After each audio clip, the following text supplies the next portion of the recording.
Alright, I don't know if that last segment recorded or not. I had a little bit of trouble with this radar array across the top. The worst seam line, and you look at this thing, start taking a look. There are almost no visible seam lines in this kit.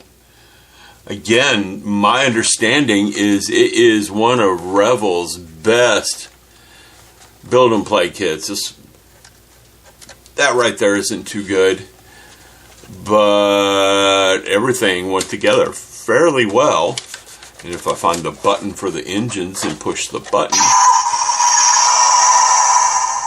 looks okay. It lacks some detail. I just knocked over one of my Gundam kits.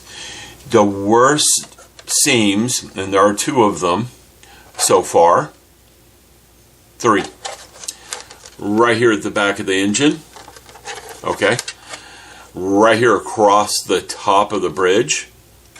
You can see there's a pretty bad seam line there, and where the neck joins the top of the ship. Those are the worst seam lines on this kit. Outside that, I really don't think it's too bad of a kit. It went together pretty quickly. I think this took me a half hour, to be honest with everyone, which isn't too much. I've seen some lighted versions of this where people filled in these and did some work on it, and they look fantastic. I just got the Bandai kit, so I decided, hey, why not? Let's just build this thing, get it out of the stash, let Miri have it, and see how long it can hold up. That was one of the reasons why I'm using the heavy-duty Tamiya glue. Let's see if Miri can destroy it. Probably will, to be honest. I can see it being used as a hatchet, unfortunately. That would really hurt her sister. And it's probably the little sister would be using it on Miri. Alright, I'm going to try one more thing before we go. I got the Tamiya panel line. Panel liner, I'm shaking it up some. I do have the Mr. Hobby one, and I've heard reports that the Tamiya panel line will warp the plastic. I've been using it on Gundam kits for a while now, and that's Bandai. It doesn't hurt Bandai plastic. I don't know where that came from. This is not Bandai. This right here is Revell, so this should be just fine. And I want to see how this color works on here. So just tap it in one place, and I think this is going to be a great color for this. Yeah, I'm shaky because I need to eat something. I think this is going to be a great color for this. It'll be fun. Alright, to give you an idea, and the reason I want to use it. Black, I think, would make this look too much. Okay? I don't think black would be good for this kit. Now, I need to clean off the excess real quick. But what I was trying to do, you can see it right there, it isn't strong. And I didn't want it being real strong. I wanted it being somewhat strong. So you can see the panel lines without giving it a really dark, dirty look. The Empire ships really weren't that dirty. Now that is going to darken up the panels a little bit as I do this, but not like a wash would. Okay, and when that dries, I think that's going to look pretty good.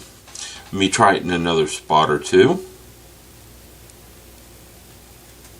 Up here where there's lots of lines. This is something relaxing to do in the evening. When you get home, work has been a bear, there's some craziness in the world, and you just don't want to hear any of it. You know? Let me get rid of this blob I put on there.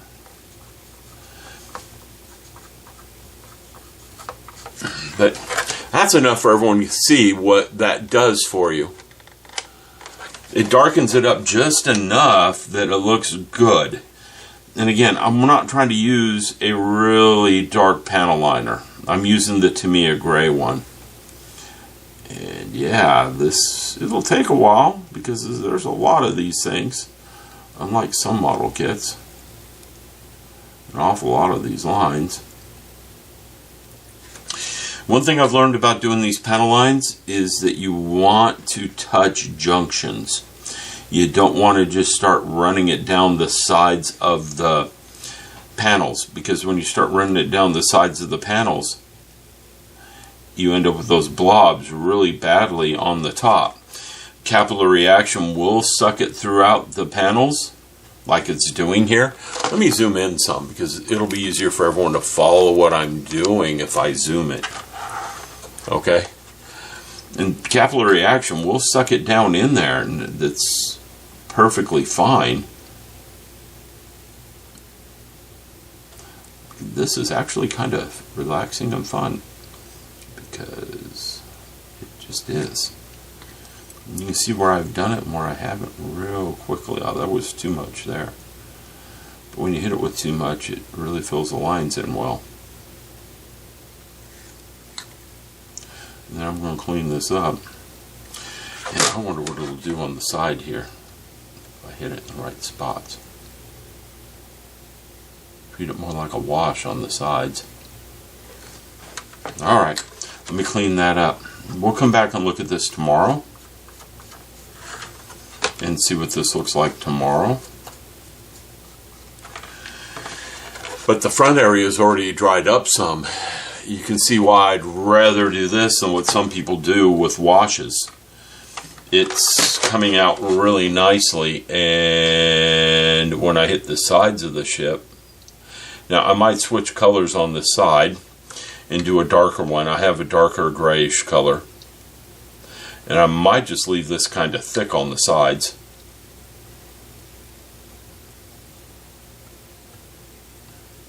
In places, because I think that color variation from the thicker looks better. Let's get where we can see what I'm doing. And one thing about this stuff is it tends to pull itself off the surface. So putting on the surface heavily, it will pull itself down. I use this for weathering on a Gundam Barbatos, which you guys have not seen as of yet. And it did work really, really nicely on Barbatos. This right here is just going to be dab it on right there, because the detail is so crazy. Brush, brush, brush, brush, brush. I'm treating that like a wash. You get my little nappy thing. Sorry, I got young kids. Nappy thing, that just comes across to me kind of naturally. So I'm just throwing some of this at it. There's another really visible seam on this guy right here. You can see it. But you can see, I think this is the right color for this. I think that seam line actually helps, because you can see where I've applied and where I have not. Okay? So I'm going to get busy with this, and again on the side you can see where I've put it and where I haven't. So actually I'm going to bed because it's late and I'm getting up early to take kids to school tomorrow.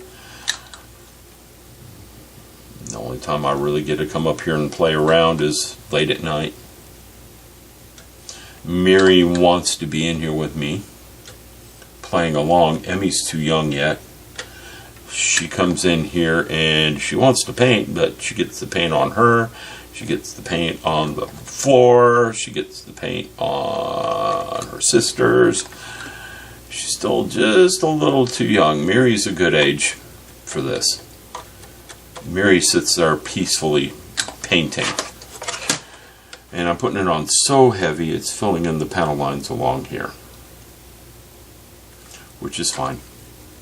Alright. Enough panel line catharsis for the night. Maybe I should talk about little happy trees. Here, we're going to put some happy trees. Alright, there you go. I'm going to let this sit and take a look at it tomorrow. But when I get the lighting just right on it, the panel lines do stand out just a little bit better. Okay? You can definitely tell where I've done them and where I have not, which is what I'm trying to go for on the side panels. You can tell where I've done it, where I've not. I might have the lighting just a little too bright on this guy, and you can tell. Let me close the lid on this so I don't knock it on the floor, and that would be disastrous. And you can tell where I've done it in the back. It's subtle because it's pretty close to the same color as the plastic. And that's what I wanted. I wanted the panel lines just to stand out a little. If I use black, they're going to stand out too much to me. And it'll look funny. Well, there you go. Well, I'll come back after I've done the whole ship and let you see it. But this is going to end up in Mary's hands before too long. Okay? I hope you enjoyed. Alright, let's do a short update on the Star Destroyer. This is the Revell one, not the Bandai kit, but you already know that by the title. But before I begin, I got a battery for the remote for the lights. And if I hit the thunderstorm setting, let's see if it actually shows anything. It's kind of random, it's a little slow, it's weaselly. But you can see it's flashing lightning occasionally. It's not really affecting the camera too much. Anyhow, let's go back to this. I can make it bluish or whitish. Let's leave it there. That was kind of anticlimactic. It's because there's so many other lights on here. I've been using this one, panel line accent color gray. Since it's a gray ship, I decided to use gray. If you take a look at it, it's actually doing a pretty good job. And to show you it is, I haven't really done the underside yet. I haven't had time. But in here, look at the difference that makes. I mean, it makes a huge difference on this kit when you look at it. Huge difference. Okay. I did the back in black. Back in black, there you go. There's a song in there somewhere. But I did the back of this in black using this black color. And instead of the gray, because I figured the engines would be darker. You know, I got some bad output here, but I think it's okay. Because I think that came out actually okay. Alright, what I got left to do is the bottom. It's kind of fun to push the button occasionally. Okay? Yeah, it's kind of fun to push the button. Anyhow, I'm going to decide if Miri gets this kit or not. The landing gear, kind of kill it. I didn't want to put too much time and effort into this. It took me about 30 minutes to assemble it. You've already seen that video on Fast Forward. All this took about another hour. Panel lining. There's a lot of panel lines on this thing to do. I've learned some about the panel lines. I'll make a little tutorial on that later on how to use the Tamiya. I have Mr. Color over there. I might try a little bit of it too, but the problem with the Mr. Color is the built-in brush doesn't work. It falls apart. So I have to use an actual paintbrush on that, but these bottles have built-in brush. Okay, there's a real easy way to clean off the excess if you get too much. Glue mistake. Alright, but anyhow, this builds up pretty nicely, if you ask me. It's just not as highly detailed as I would like. And the landing gear, kill it. If they just put a stand on it and no landing gear, this would have been a nice kit. Oh, the gappage. I don't like the gappage. I wasn't trying to correct the gaps. Alright, well there you go. Just a quick update on where this thing sits. Yeah, the Star Destroyer, right? Would one of you want this? You would? Would you want a BB? Yeah. So I can brag to my friends how cool my dad is. Okay, Miri, I'm going to give it to BB. Okay? And when she passes it Because to me, she has it. Well, I know what will happen if I give it to you. What will happen if I give it to you? I'll break it. Yes. And you want me to try to find one to make for you? Or should I give you the Star Wars AT-M6 upstairs, the walker thing? You have the Millennium Falcon. You want a Falcon? How about you build a Falcon? I can show you how to do that to a Falcon. We got like 3 of them upstairs, BB. You can build one. It won't be all that hard to build. Okay? Can I touch it? You can touch it. You can break it, Miri, but you would have to try to break it. Touching it won't break it. Okay? And BB, we've got model kits upstairs you can build. All right, I'm going to be done with the video.